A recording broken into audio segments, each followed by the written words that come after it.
Welcome back to Faith in 15 or Less with me, Jasmine Marie. This is your biblically based midweek faith boost, and this is episode 35.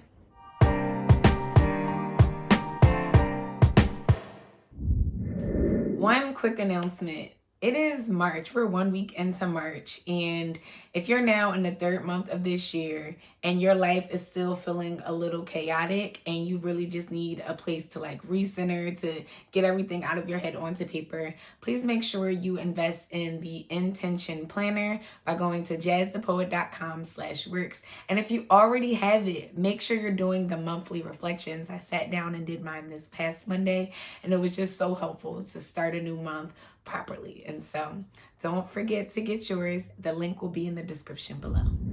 Okay, and now we are ready to dive in. So if you joined us next week, you know we are in this perspective shift series and really just being intentional about shifting our minds from focusing on ourselves and our needs and our worries to thinking about the things above, to looking at things from God's perspective, to put our focus on Him, what He called us to do, and how we can get Him glory.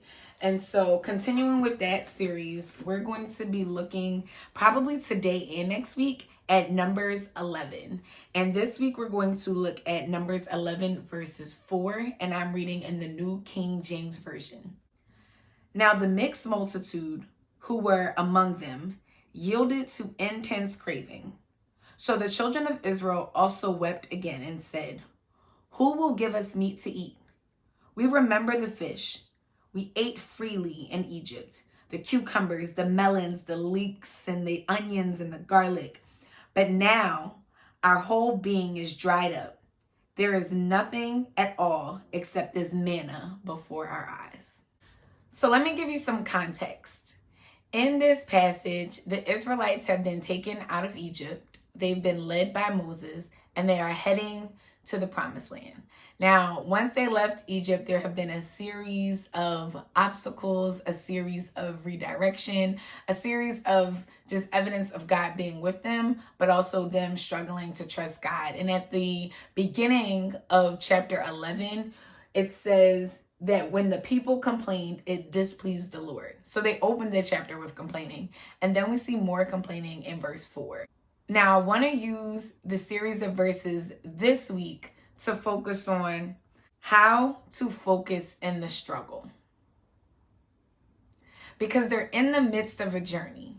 They're not quite yet where they were promised to be, but they are definitely not where they came from. And along this journey that is probably taking longer than they expected, right?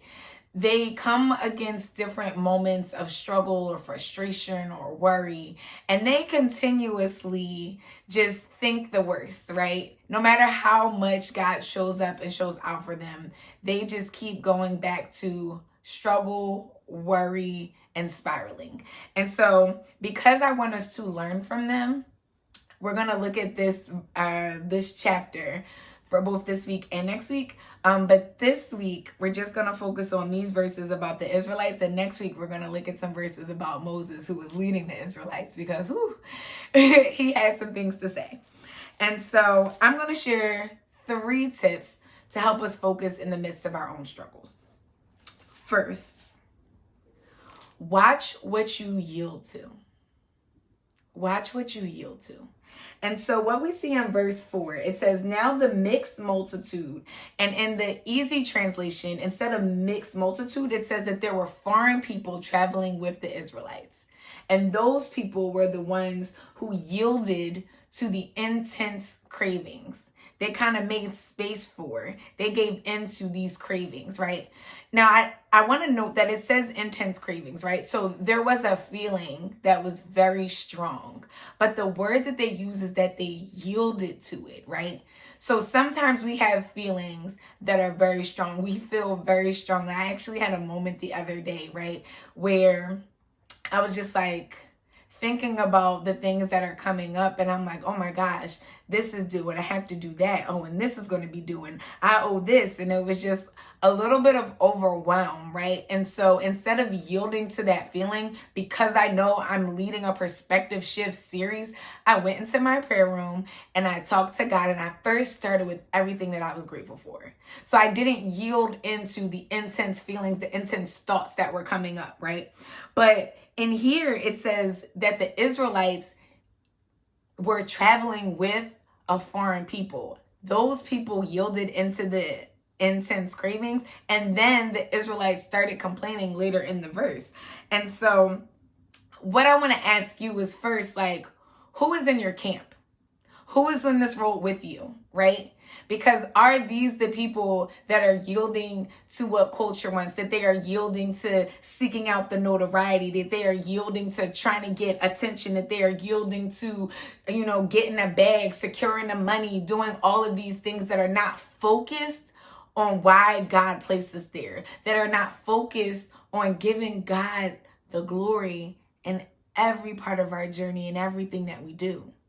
So who's in your camp, right? Because are you yielding to their voices? Are they saying, right, that this thing that's so intense, you gotta do it this way, right? Or this is what's most important, right? Securing this thing right here, right? Who's in your camp? Who are you listening to, and are you giving into the intense cravings? What are the intense cravings that are where you are? Is it the thought of all of your responsibilities? Is it this thought of lack? Is it this desire for attention? Is it this desire to be known, to be famous? Is it this desire to secure all these material things for status, right? So if we're going to watch what we yield to, we have to be mindful of who are the people around us, who are the voices, and what are the cravings that surround us.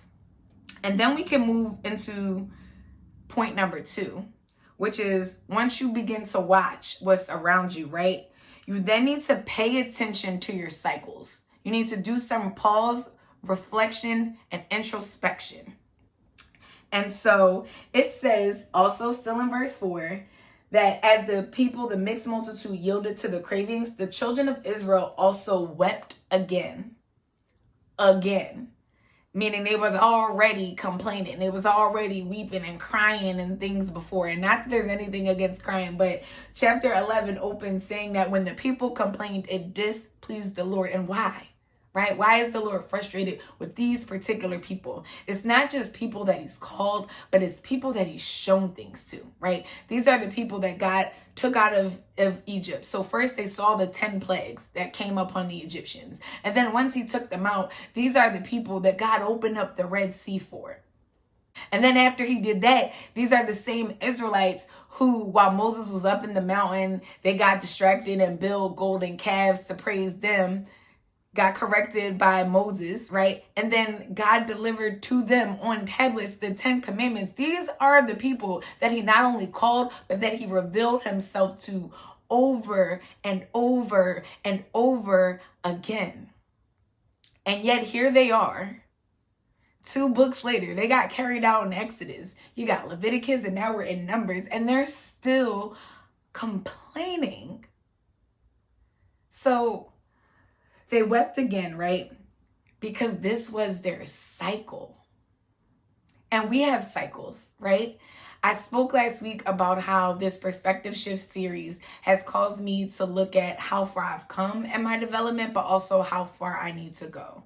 And so it's allowed me to take a look at my cycles. Now, one of my cycles would be in the past, to spiral and worry when things are due, when I'm overwhelmed, when there's all of these responsibilities and money obligations, right? But the other day, instead of falling back into my cycle, I made a choice to break it and to do something different.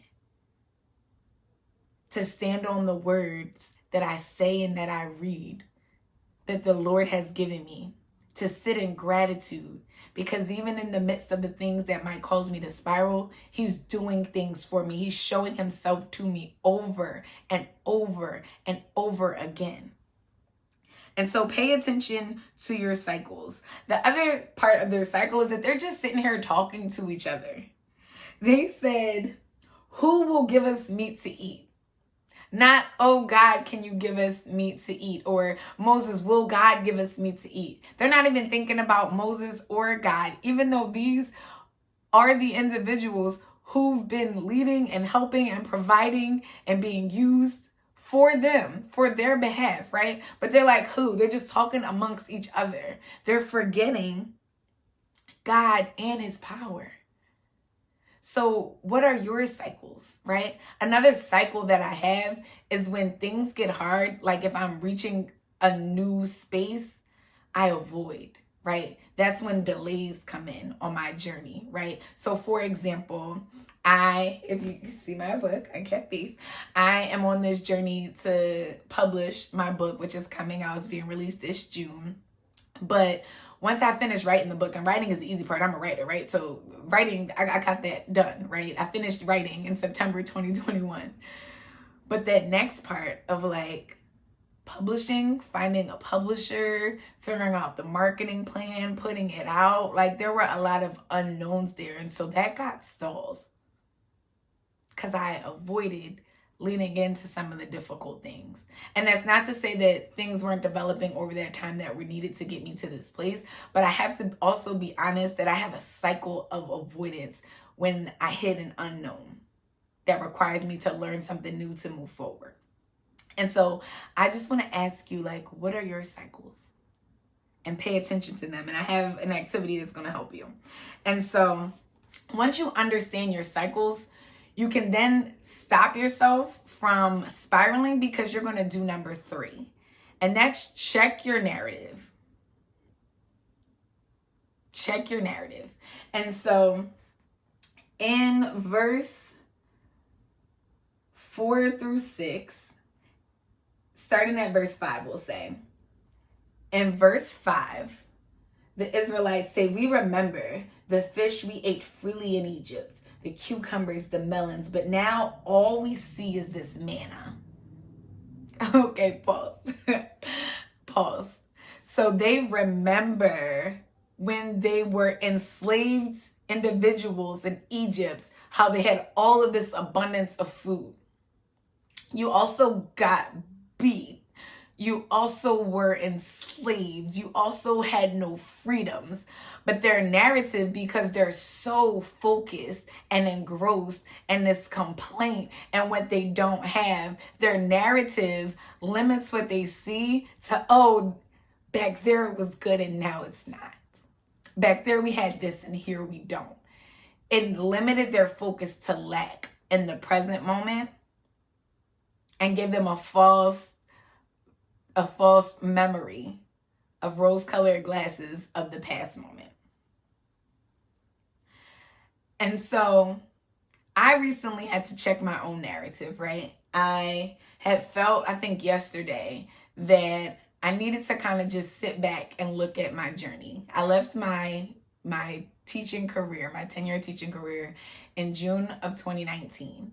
And so this June will have been 4 years of me both being self-employed and an entrepreneur, running a nonprofit and getting ready to start a new business. And when I look back to 2019, all I remember was like trying to take matters into my own hands. Because when I first left my job, I knew that I was a writer. I knew that I had a nonprofit, but I didn't know how I was going to replace my income. And so I was just walking by faith. But what that also meant was like I took the leap in faith, but I didn't really seek direction. And so like I started Ubering while I was trying to figure it out on the side of like what I'm supposed to be doing and building. And that's what I remember of 2019, taking matters into my own hands, watching my savings dwindle because I had to get a new car that year. I had to get a new heater for my house that year. Just all these things were happening. And when I sat down and did this activity, which I'm going to encourage that you do, and kind of wrote out, and I looked back at my pictures from that year, right? And wrote out like what happened month to month to month from June 2019, and I made it until June of 2020. So I'm going to continue, right? And what I saw that I didn't realize, right, was that God opened opportunities starting in 2019. So yes, I was being more self-reliant and I wasn't in tune. But even in the midst, because I took that leap of faith, God was opening doors for me. At the time, I was co-leading a poetry event. The person who was in charge of that event invited me to a meeting with another lady. That lady happened to work for a museum. And so she was like, yeah, we're looking for, workshop leads. Oh, I have nothing but time on my hand. I can lead poetry workshops, right? And so August of 2019, I'm leading workshops at a museum.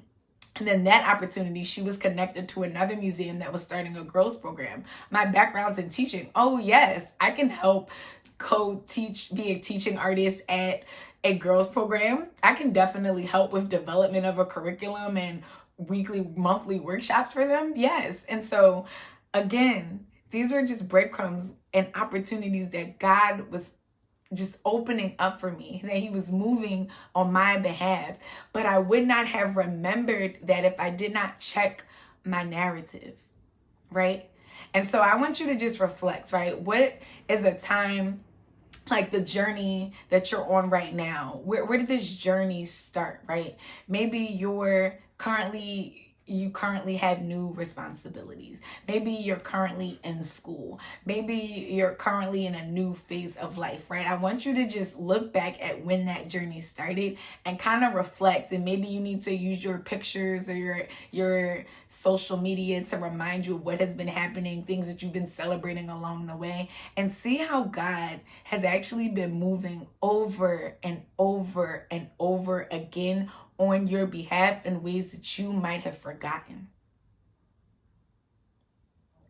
Because the struggle or the length of the journey have been taking your focus off of the truth, off of what he's doing, off of what's happening, off of how he's been Jehovah in every aspect of your life.